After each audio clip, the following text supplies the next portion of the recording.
something broke inside Roman Reigns that night. This wasn't a storyline.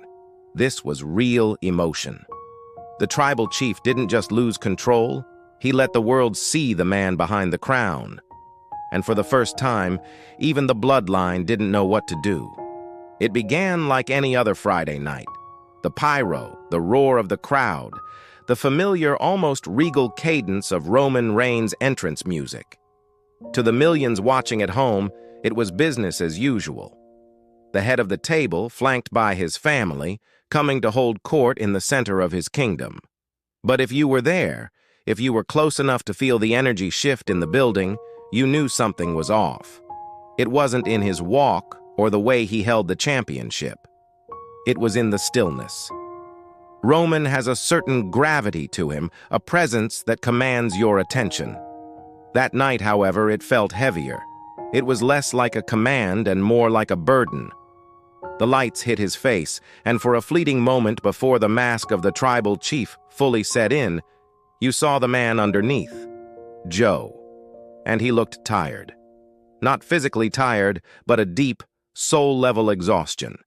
The kind that comes from carrying an empire on your shoulders for over 1,000 days. The crowd was chanting his name, a mix of adulation and animosity, but it felt like he couldn't hear them. He stepped through the ropes, his movements precise and practiced, but his eyes were distant, gazing at something far beyond the electric buzz of the arena.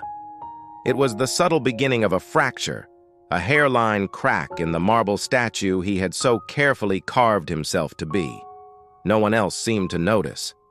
But the silence in his posture was deafening. Paul Heyman took the microphone, his voice a familiar symphony of praise and proclamation. He spoke of legacy, of dominance, of the undisputed, uncontested reign of the tribal chief.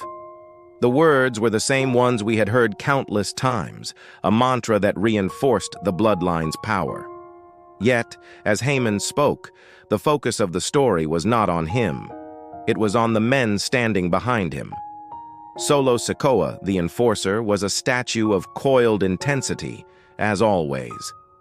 But his eyes kept darting towards his tribal chief, a flicker of uncertainty betraying his stoic facade. Jimmy and Jey Uso stood on the other side, and the usual bravado was replaced with a nervous energy. They were watching Roman, not the crowd. It was as if they were tethered to his emotional state, feeling the tremors of a quake no one else could perceive. Roman himself stood with the microphone in his hand, but he hadn't raised it. He was just holding it, his gaze fixed on the hard cam, but his focus was internal. He wasn't performing. He was wrestling with something inside. The pressure in that ring wasn't from a future opponent or a looming title defense. It was a dense, suffocating atmosphere created by one man's internal struggle. Heyman's words were meant to fill the arena with Roman's glory, but instead, they just highlighted the profound, unnerving silence emanating from the man himself. The air grew thick with unspoken tension, a prelude to a moment no script could ever contain. Then came the interruption. The first few notes of Cody Rhodes' theme song cut through the tension like a blade, and the arena erupted. The American Nightmare emerged, his stride confident, a stark contrast to the heavy energy in the ring. The ensuing confrontation started predictably enough. Cody spoke of finishing his story, of destiny, of taking the championship that had eluded his family for so long. Heyman shot back with his usual venomous wit, defending his client's honor. Roman watched, impassive, letting his wise men fight the verbal war. But then Cody did something different. He stopped addressing Heyman and looked directly at Roman. He didn't raise his voice. He didn't issue a challenge. He spoke with a quiet, piercing sincerity. He talked about the man, not the champion. He mentioned Joe, the father, the husband, the man who had battled for his life and now battled to maintain an impossible standard. He said, "The world acknowledges you, Roman, but when was the last time you acknowledged the man you have to sacrifice every day to be the tribal chief?" It wasn't an insult. It was a question, an observation so honest and so brutally empathetic that it bypassed every defense Roman had. It wasn't a line designed for a t-shirt. It was a truth that struck at the very core of his identity. It was the one word he was never prepared to hear: his own name. And that's when it happened. The change. It was imperceptible at first, like the moment the tide stops before turning. Roman Reigns, the performer, vanished. In his place stood a man who had just been seen. Truly seen. He didn't scowl, he didn't roar, he just stopped. His shoulders, which were always squared with an air of invincibility, slumped ever so slightly. Paul Heyman, sensing the shift, trailed off mid-sentence, his eyes wide with a confusion that mirrored everyone else's. The Usos exchanged a glance, a silent communication of, "What's happening?" The crowd, which had been buzzing with anticipation, began to quiet down. The usual chants and jeers faded into a collective, curious murmur. People lowered their signs.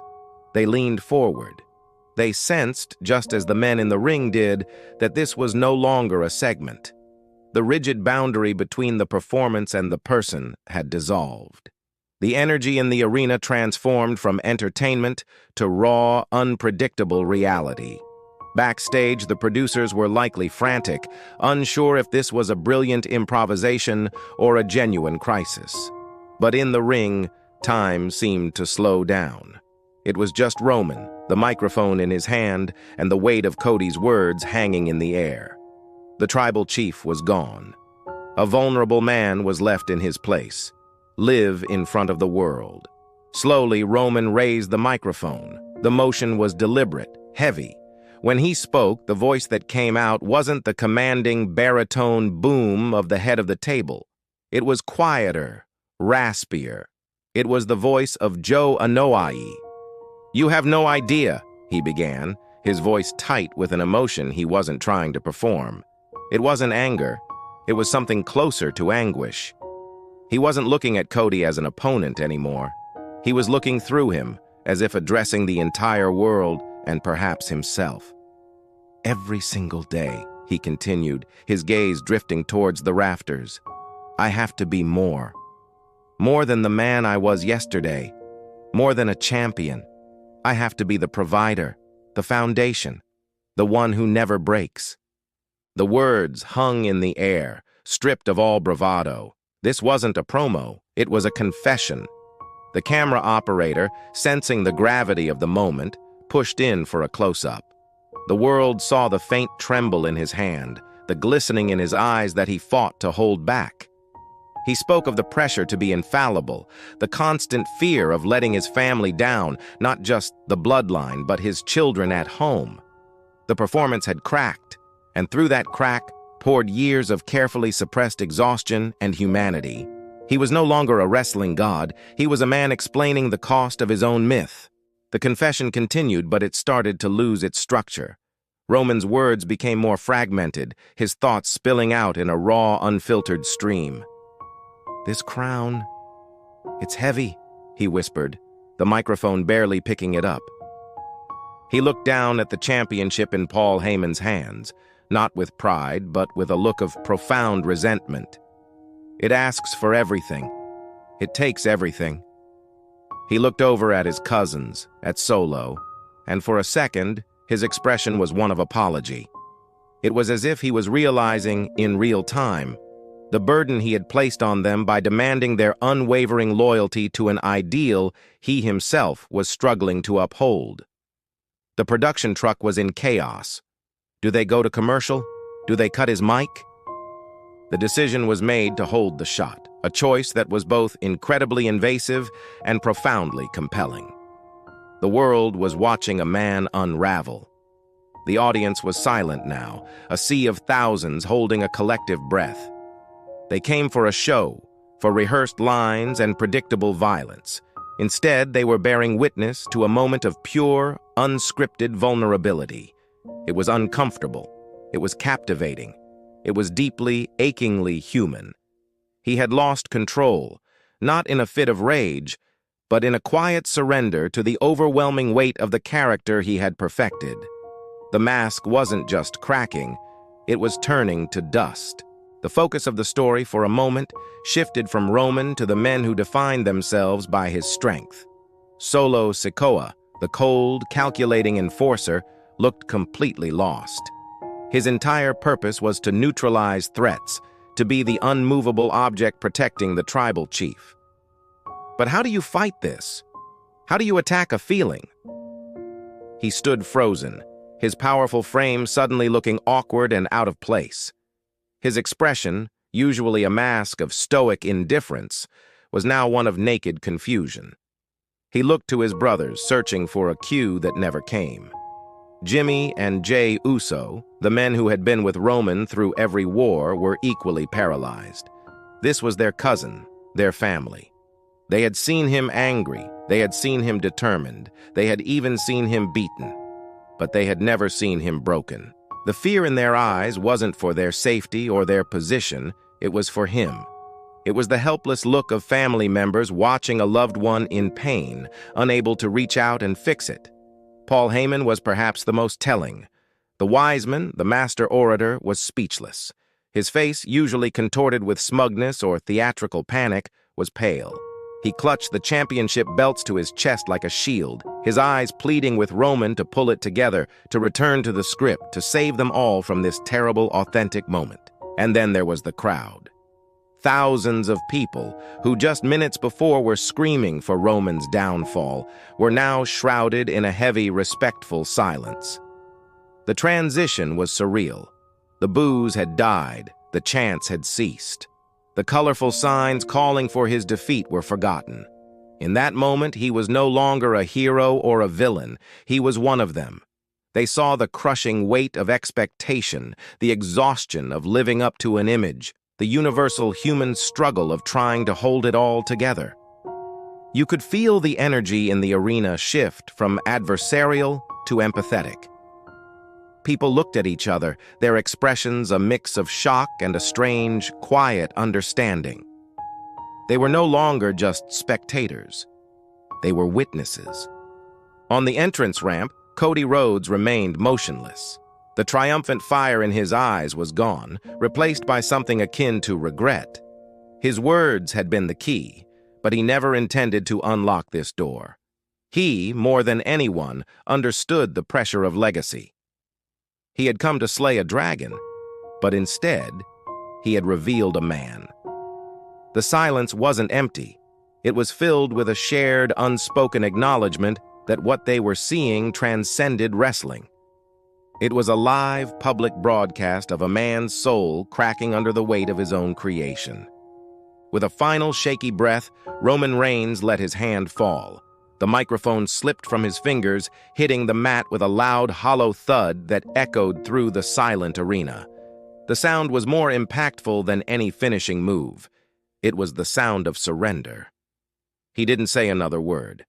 He didn't acknowledge his family or his adversary. He simply turned, his face a blank mask of exhaustion, and walked towards the ropes. He didn't raise a finger to the sky. He didn't hoist his championship. His exit was devoid of all the pageantry that had defined his reign. He walked straight past Jey, Jimmy, and Solo, his eyes fixed on the darkness of the entrance tunnel, a man seeking refuge from the spotlight that had just exposed him so completely. For a few seconds, the bloodline remained in the ring, a confused and broken monument to a king who had just abdicated his emotional throne. Paul Heyman stared at the microphone on the mat as if it were a foreign object. Then, slowly, they turned and followed, not as a cohesive unit, but as scattered individuals.